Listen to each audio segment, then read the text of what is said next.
Hello everyone, कैसे हैं आप सभी और कैसे चल रही है आप सभी की तैयारी। आई होप अच्छे से आप अपनी तैयारी को कंटिन्यू कर रहे होंगे। जैसा कि आप सभी को पता है कि हमारी सीटी 2024 सीटी 2024 और आपके महिला सुपरवाइजर की जो आपकी दोनों वैकेंसी है 2024 की, तो दोनों के लिए आपके हमने टेस्ट सीरीज है वो स्टार्ट कर रखी है, जिसमें आज का जो हमारा टेस्ट है वो छठा टेस्ट रहने वाला है। जैसा कि आपने थंबनेल में देखा, आज का जो आपका टेस्ट है वो फुल लेंथ है वो टेस्ट रहने वाला है, जिसमें आपके हिंदी भी होगी, आपके राजस्थान जीके में आपके हिस्ट्री, ज्योग्राफी और आपकी पॉलिटिकल, आपकी राजनीति। वहीं पर अगर हम इंडिया की बात करें तो इंडिया की आपकी ज्योग्राफी होगी, इंडिया का आपका हिस्ट्री भी होगी और आपके पॉलिटिकल भी होगी। उसके साथ साथ आपके वर्ल्ड ज्योग्राफी भी होगी आपकी। तो आपके जैसे फुल आपका सिलेबस है उसी हिसाब से आपके लगभग, और इसमें साइंस के भी क्वेश्चन होंगे, लगभग सारे सब्जेक्ट है वो कवर किए गए हैं। अगर सारे नहीं है तो 5 से 6 सब्जेक्ट इसमें कवर करके मैंने आपके लिए फुल लेंथ टेस्ट बनाया है।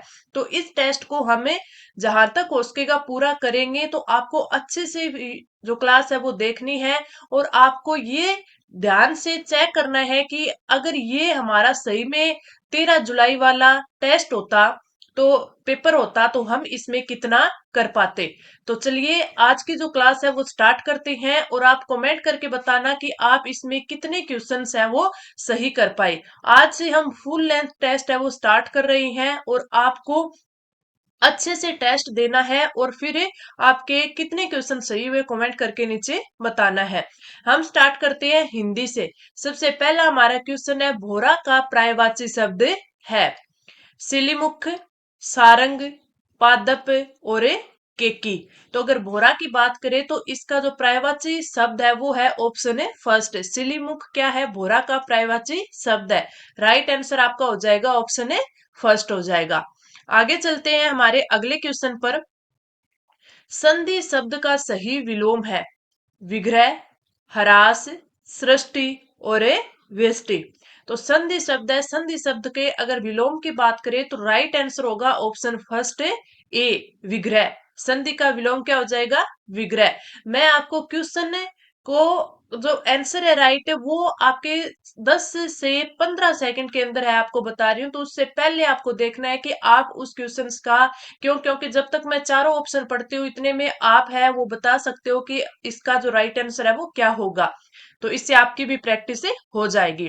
अगला क्वेश्चन है हमारा, निम्नलिखित में से कौन सा शब्द युग्म है वो सही है। नीरज का जो पर्यायवाची है, या फिर आप ये भी मान सकते हैं कि ये क्या है, आपके सार्थक शब्द है। यानी आपको दो शब्द दिए गए हैं और उनके शब्द युग्म के अर्थ पूछे हैं। तो नीरज का क्या होता है, बादल। नीरज का कमल। नीर, जल, नीड, मकान। मूल, जड़, मूल्य, माप। निर्जर, झरना और निर्जर, देवता। तो इसमें से आपको शब्द युग्म सही बताना है जो हमें सही दिया गया है। तो अगर आपके राइट आंसर की बात करें तो राइट आंसर ऑप्शन है डी हो जाएगा। निर्जर का अर्थ होता है झरना और निर्जर का अर्थ क्या होता है, देवता। तो शब्द युग्म वाले भी क्वेश्चन आपके आएंगे तो आपका जो राइट आंसर हो जाएगा ऑप्शन है डी हो जाएगा।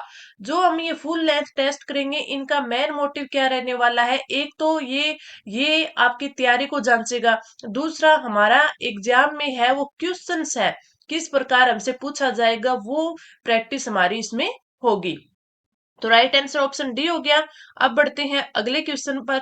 और अगला हमारा जो क्वेश्चन है वो है, निम्नलिखित में से कौन सा शब्द युग्म में सही है। प्रसाद का अर्थ होता है भोग और प्रसाद का अर्थ होता है चार दीवारी। मेघ का अर्थ बादल और मेघ का अर्थ यज्ञ भी होता है। रंक, राई और रंग, वर्ण। बल, शक्ति, बल, पत्थर। तो आपका जो सही शब्द युग्म है वो है आपका ऑप्शन है बी, मेघ, बादल और मेघ, यज्ञ। मेघ, बादल और मेघ, यज्ञ। आगे बढ़ते हैं हमारा अगला क्वेश्चन, गुण संधि का उदाहरण है। गुण जो आपकी स्वर संधि का एक पार्ट है उसका पूछा है कि उदाहरण कौन सा है। महोत्सव, महोषधि, अन्वेक्षण, गायन। तो राइट आंसर कौन सा होगा? महा प्लस उत्सव, महोत्सव। राइट आंसर ऑप्शन है ए। ये क्या है आपका? गुण संधि का क्या, गुण संधि का क्या है? उदाहरण है। वहीं अगर हम गायन की बात करें तो ये किसका है? आपका अयादि संधि। अयादि संधि का क्या है? उदाहरण है। अन्वेक्षण की बात करें तो व्यंजन संधि आ जाएगी इसमें, ठीक है। और राइट आंसर अगर महोषधि की बात करें तो वर्दी संधि हो जाएगी, और राइट आंसर हमारा ऑप्शन है ए हो जाएगा। आगे क्वेश्चन पे बढ़ते हैं। हमारा अगला क्वेश्चन है, अति प्लस उक्ति शब्दों की संधि करने पर शब्द बनेगा। संधि विच्छेद और संधि दोनों ही आपके एग्जाम में पूछे जाते हैं। अति प्लस उक्ति अत्योक्ति, अति प्लस उक्ति अत्युक्ति, अति प्लस उक्ति अति युक्ति, और अति उक्ति, ठीक है। अगर इसमें राइट आंसर की बात करें तो राइट आंसर हमारा क्या हो जाएगा? ऑप्शन ने बी। अति प्लस उक्ति का क्या होगा? अत्युक्ति, अति युक्ति। यहाँ पर ई का क्या हो जाएगा? ई और प्लस उ मिलकर दोनों असमान जो स्वर मिलते हैं तो उसका क्या हो जाएगा? यह बन जाएगा, ठीक है। तो उ की मात्रा यह आ गई और तय है वो आधा हो जाएगा, तो अत्युक्ति। राइट आंसर ऑप्शन है बी। आगे बढ़े। हमारा अगला क्वेश्चन, बहुब्रीहि समास का उदाहरण है त्रिफला, चक्रधर, यथासंभव और धर्मवीर। तो आपका जो राइट आंसर हो जाएगा वो कौन सा हो जाएगा? ऑप्शन है बी, चक्रधर। बहुब्रीहि समास का उदाहरण हो जाएगा चक्रधर। त्रिफला द्वंद हो गया, यथासंभव जैसा कि संभव हो, और धर्मवीर। तो राइट आंसर ऑप्शन है बी। आगे बढ़े। हमारा अगला क्वेश्चन, निम्नलिखित में से कौन सा पद है वो तत्पुरुष समास है? नवरात्र, अनुदिन, पदगत, धर्माधर, धर्माधर्म। तो आपका जो राइट आंसर होगा तत्पुरुष समास होगा पदगत में। तो राइट आंसर ऑप्शन है सी। आगे बढ़े। हमारा अगला क्वेश्चन, ये हमने हिंदी के क्वेश्चन कर लिए। अब हम बढ़ेंगे हमारे राजस्थान के ऊपर, राजस्थान जीके पर, जिसमें हमारा फर्स्ट क्वेश्चन ये आता है आपका। वैसे तो 9वां क्वेश्चन है, लेकिन ये राजस्थान ज्योग्राफी का। इस साइड है वो सूची फर्स्ट में सिंचाई परियोजनाएं दी गई हैं, और सूची सेकंड में है वो जिला दिया गया है। अब हमें इनका मिलान करना है, और फिर हमें जो नीचे कूट दिया गया है उस कूट में से आंसर चुनना है। ये मैं हर बार आपको बताती हूँ कि इस वाले क्वेश्चन है वो इजी भी बहुत होते हैं, और कई बार हार्ड भी निकल जाते हैं। इजी क्या होते हैं? जब हमें एक का पता होता है तो कई बार ये होता है कि जैसे ए में 3 आ गया, तो ए में 4 आ गया, ए में 1 हो गया, इसमें 2 हो जाता, तो एक का पता होने से ये में सारे सही हो जाते। तो ये होता है आपका ऑप्शन एलिमिनेट करके आपके आंसर है वो टिक करना। तो चलिए इसको देखते हैं। अगर हम गागरीन सिंचाई परियोजना की बात करें तो गागरोन दुर्ग कहां पर है? झालावाड़ में है। तो गागरीन कहां पे है? झालावाड़ में है। यानी ए में क्या आएगा? आपका 4 आएगा। और ये देखिए ए में 4 एक में ही है, तो ना तो ए होएगा, ना बी होएगा, ना डी होएगा। राइट आंसर आपका हो जाएगा ऑप्शन है सी। तकली या ताकली की बात करें तो ये कहां पर है? 12 में है। लहासी की बात करें तो लासी सिंचाई परियोजना कोटा में है, और चाकन सिंचाई परियोजना बूंदी में है। राइट आंसर ऑप्शन है सी हो गया। अगर वहीं ए ऑप्शन में क्या आता कि इसमें ए में 3 होता, तो ये देखिए ए 3 वाले 2 दे रखे थे, फिर बी 4 दे रखा था, यानी 2 के बाद अगर हमें लास्ट 2 पता होते तभी हम इसका आंसर टिक कर पाते। तो इसलिए इजी भी होते हैं, कई कई बार है अगर किस्मत साथ ना दे तो ये गलत भी हो जाते हैं। तो राइट आंसर ऑप्शन है सी हो जाएगा। आगे बढ़े। हमारा अगला क्वेश्चन, राजस्थान का वह राष्ट्रीय राजमार्ग जो एक ही जिले में सीमित है? 11 ए, 79 ए, 76 बी, और 3 ए। तो अगर ए की जिले की बात करें तो वो है आपका 79 ए, 79 ए। जो राजमार्ग, राष्ट्रीय राजमार्ग है वो एक ही जिले में सीमित है। आगे बढ़े। अगला क्वेश्चन, सुमेलित करना है। इस साइड त्रिवेणी संगम दिए गए हैं, और इस साइड है आपको नदियां दी गई है। तो सूची फर्स्ट को सूची सेकंड से मिलान करना है। तो इसमें अगर हम बात करें बिगोद, त्रिवेणी संगम में बिगोद वो कौन कौन सी नदियों का है?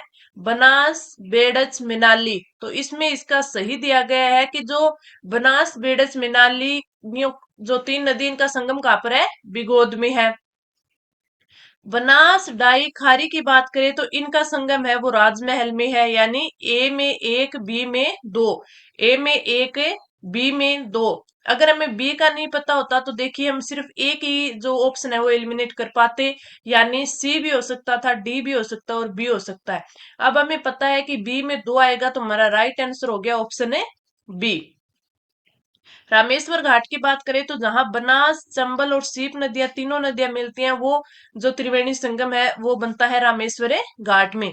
और सोम, माही, जाखम इनका त्रिवेणी संगम है वो है बेणेश्वर। तो ये तो हर बच्चे बच्चे को पता है। तो राइट आंसर हो जाएगा ऑप्शन है बी। आगे बढ़ते हैं, हमारा अगला क्वेश्चन। कोपेन द्वारा प्रस्तुत जलवायु प्रदेशों में से राजस्थान में कौन सा सुमेलित नहीं है? कौन सा सुमेलित नहीं है, यानी तीन इसमें सुमेलित दिए गए हैं और एक इसमें असुमेलित दिया गया है। ये क्वेश्चन जरूर देखना, कहीं नहीं दिया और कहीं दिया हुआ हो। AW की बात करें, दक्षिणी राजस्थान है, बिल्कुल सही है। BWHW की बात करें तो शुष्क मरुस्थल है, बिल्कुल सही है। BSHW की बात करें तो अर्ध शुष्क है, ये भी बिल्कुल सही है।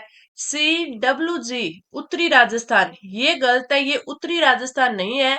CWG है ये पूर्वी राजस्थान है। क्या है? पूर्वी राजस्थान। तो आपका जो राइट आंसर हो जाएगा वो ऑप्शन है बी हो जाएगा।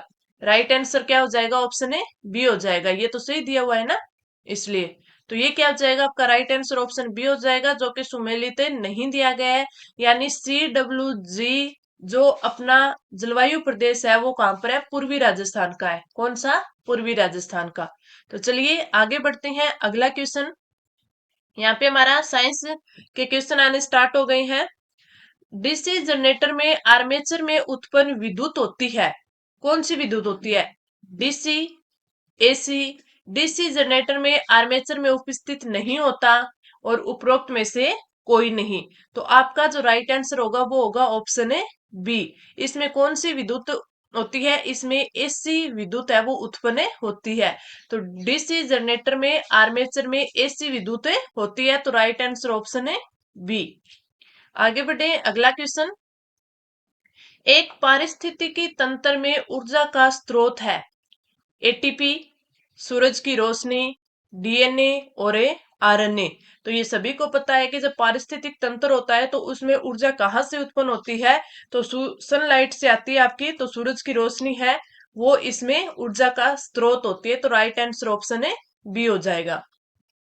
आगे बढ़ते हैं, अगला क्वेश्चन। प्राकृतिक गैस का मुख्य घटक है मीथेन, एथेन, ब्यूटेन और प्रोपेन। तो आपका जो राइट आंसर होगा वो क्या होगा? जो प्राकृतिक गैस होते हैं उसका मुख्य घटक होता है आपका मीथेन।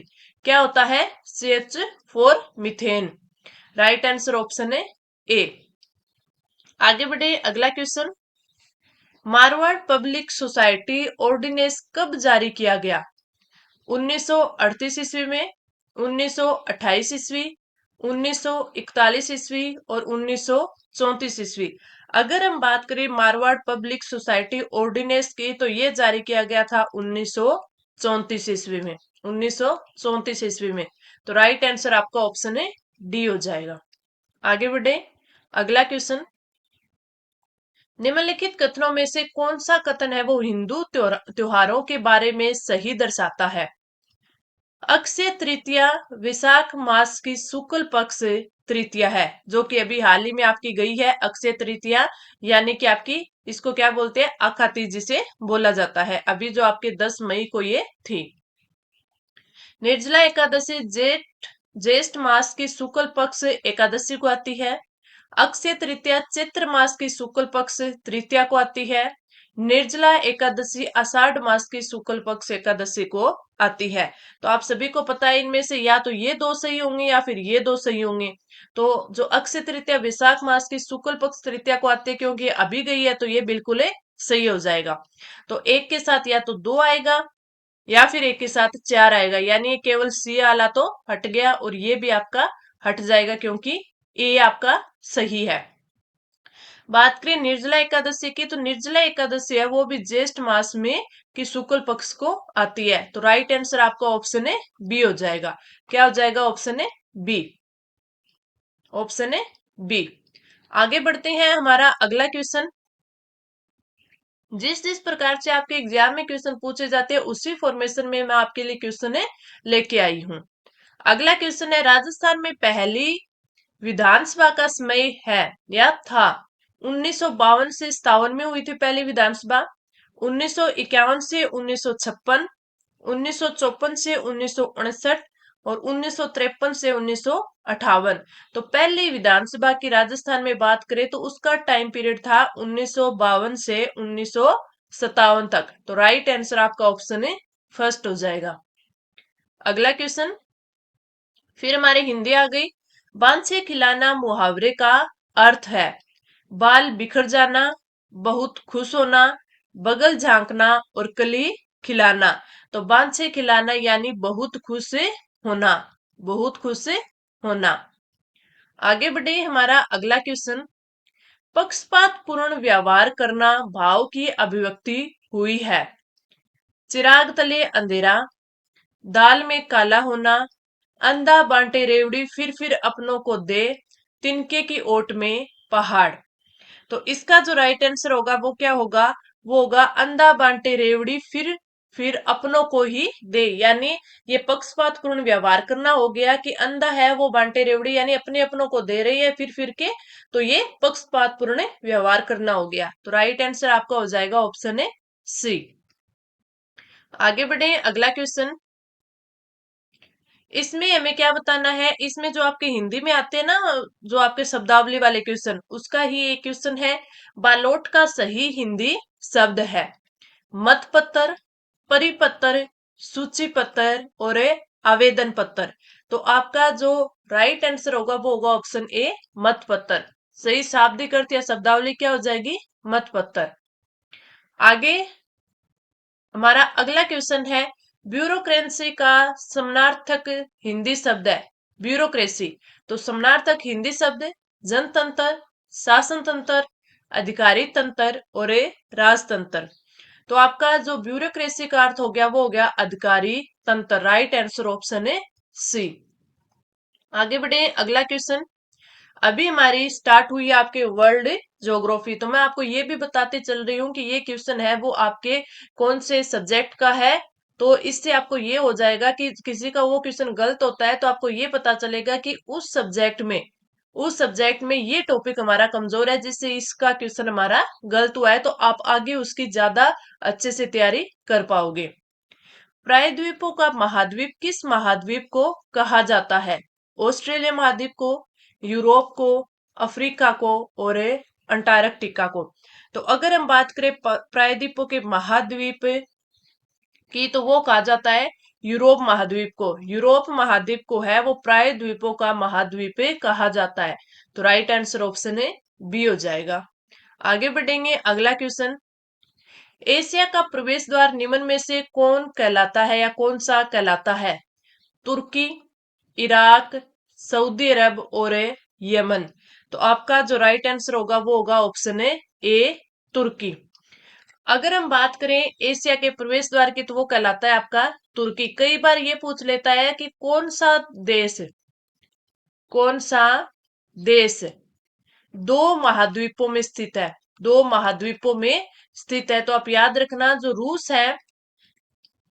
जो आपका रूस है वो किस किस में है, आपके यूरोप और एशिया दो महाद्वीपों में स्थित है। तो कई बार पूछ ले तो आप इसका राइट आंसर कर सकते हो। तो इस क्वेश्चन का राइट आंसर ऑप्शन ए। अब आप कमेंट करके बताना एक और देश है दूसरा जो यूरोप और एशिया महाद्वीप में स्थित है वो कौन सा देश है। आगे बढ़े, अगला क्वेश्चन, पाराद्वीप पोर्ट किस नदी के डेल्टा में स्थित है, पाराद्वीप पोर्ट है वो किस नदी के डेल्टा में स्थित है, गंगा नदी के डेल्टा में, कावेरी नदी के डेल्टा में, गोदावरी नदी के डेल्टा में और महानदी के डेल्टा में। तो जो पाराद्वीप पोर्ट है वो महानदी के डेल्टा में स्थित है। तो राइट आंसर आपका ऑप्शन है डी हो जाएगा। आगे बढ़े, हमारा अगला क्वेश्चन, विश्व में सबसे तेज गति से बहने वाली जलधारा कौन सी है, लेब्रोडोर, मोजाम्बिक, गल्फ स्ट्रीम और सुसीमा। अगर विश्व की सबसे तेज बहने वाली धारा की बात करें, जल धारा की बात करें तो वो है गल्फ स्ट्रीम। तो राइट आंसर ऑप्शन है सी। आपको क्लास कैसी लग रही है, जो मैं क्वेश्चन लेके आई हूँ उनका लेवल आपको कैसा लग रहा है? तो अगर अच्छा लगे तो आप लाइक करना, और अगर अभी तक आपने चैनल को सब्सक्राइब नहीं किया है तो सब्सक्राइब भी कर लेना, ताकि आगे आने वाली सारी क्लासेज है आपको टाइम टू टाइम में मिलती रहे। अगला क्वेश्चन है, समुद्री घास सारगेसो अधिक मात्रा में किस महासागर में पाई जाती है, जिसे भ्रम से स्थल का भाग समझ लिया जाता है? यानी जो समुद्री घास है वो अगर देखें, दूर से देखें तो उसको क्या लगता है, वो जैसे स्थल जैसा ही लगता है। तो प्रशांत महासागर में पाई जाती है, अंटार्कटिक महासागर, हिंद महासागर और आर्कटिक महासागर। तो आपका जो राइट आंसर होगा वो होगा ऑप्शन है बी, जो समुद्री घास है सारगेसो वो पाई जाती है अंटार्कटिक के महासागर में। तो भ्रम से उसे समझ लिया जाता है जैसे वो स्थल जैसा ही दिखता है। तो राइट आंसर ऑप्शन है बी। अगला क्वेश्चन, बिलास परियोजना स्थित है, बिलास परियोजना स्थित है अजमेर में, बारा में, ए व बी दोनों में? तो बिलास परियोजना की बात करें तो वो आपके बारा में स्थित है, तो राइट आंसर ऑप्शन है बी हो जाएगा। अगला क्वेश्चन, संविधान के किस अनुच्छेद के तहत पंचायती राज का वर्णन किया गया है? अनुच्छेद 76 में, अनुच्छेद 243 में, अनुच्छेद 312 में और अनुच्छेद 82 में? तो पंचायती राज की बात करें तो इसका जो राइट आंसर हो जाएगा वो हो जाएगा ऑप्शन है बी, अनुच्छेद 243 है उसमें पंचायती राज का वर्णन किया गया है। तो राइट आंसर आपका हो जाएगा ऑप्शन है बी। अगर आपसे अनुसूची पूछे तो वो कौन सी है? अनुसूची आपकी आ जाएगी 11वीं। ठीक है, राइट आंसर ऑप्शन है बी। अगला क्वेश्चन, राजस्थान के सबसे बड़ा गैर सरकारी पुस्तकालय स्थित है? राजस्थान का सबसे बड़ा गैर सरकारी पुस्तकालय पोखरण, किशनगढ़, जोधपुर और बीकानेर? तो बात करें तो ये आपके जैसलमेर में स्थित पोखरण में स्थित है। तो राइट आंसर ऑप्शन ए हो जाएगा कि राजस्थान का सबसे बड़ा गैर सरकारी पुस्तकालय पोखरण जैसलमेर में स्थित है। केसरिया बालम आओ नी पधारो मारे देश को कौन सी राग में प्रसिद्धि मिली है?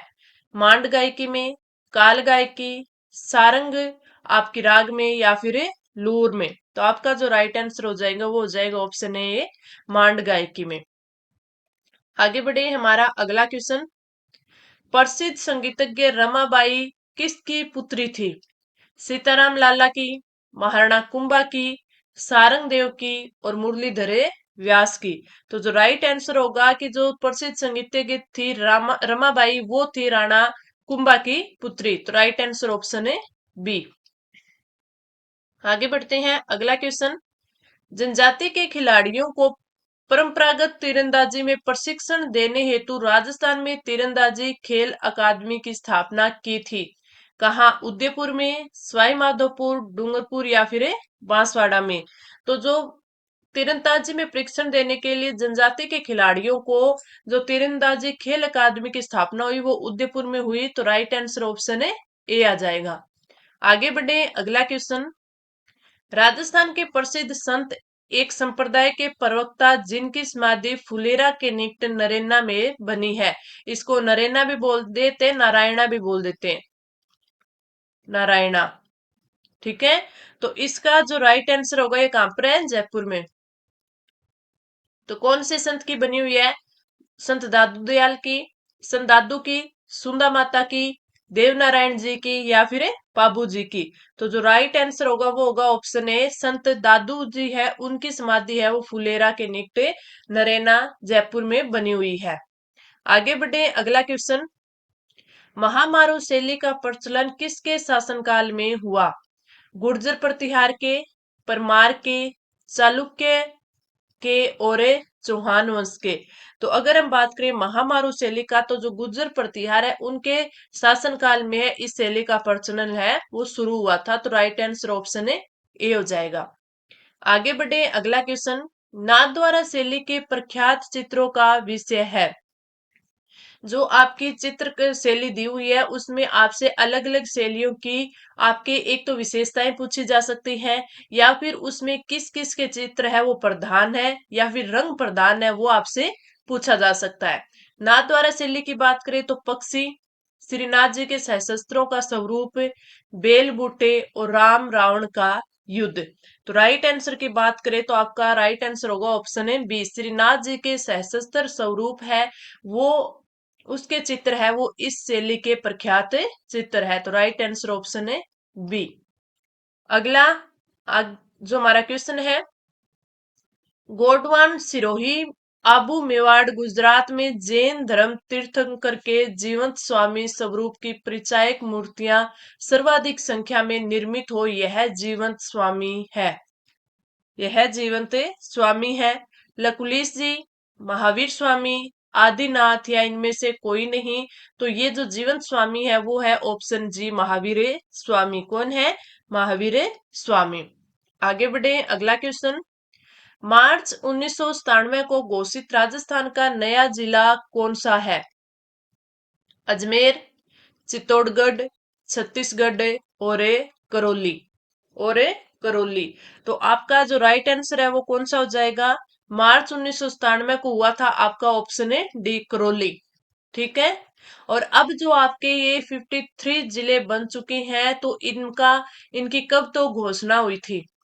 कब इनकी घोषणा हुई थी? कब इनकी जो ऑफिशियल है वो इनको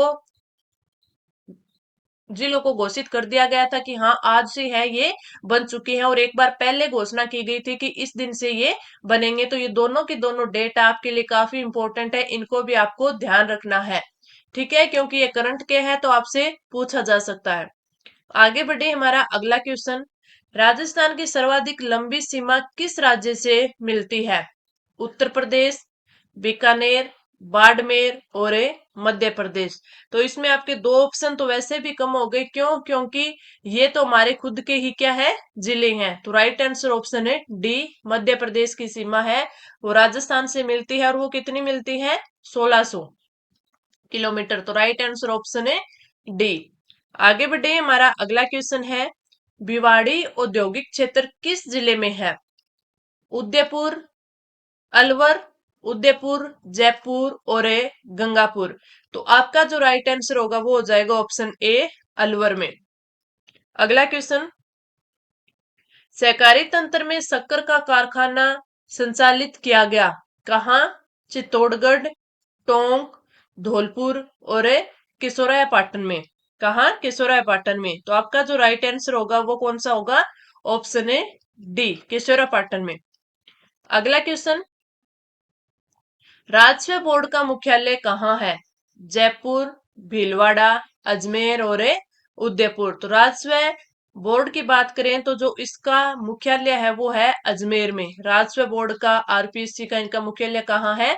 अजमेर में। अगला है, कितने सोपानों में सिरोही का राजस्थान में विलय हुआ? कितने में? 2 सोपानों में, 3 में, 4 में या 5 में? तो अगर सिरोही की बात करें तो ये 2 बार में करके है वो राजस्थान में मिला था। तो इसका राइट आंसर आ जाएगा ऑप्शन है ए, 2 सोपानों में। जिसमें एक तो आपके 26 जनवरी 1950 को विलय किया गया था, और एक आपके 1 नवंबर है 1956 में। ठीक है, तो दोनों सोपान आप याद रखना कि 2 बार है वो अब वह इसमें राजस्थान में विलय हुआ था सिरोही। आगे बढ़े, डूंगरपुर स्थित नौलखा बावड़ी किसने बनवाई थी? रानी पद्मावती ने, रानी प्रेमल देवी ने, राजकुमार भोजराज ने और उदय सिंह ने।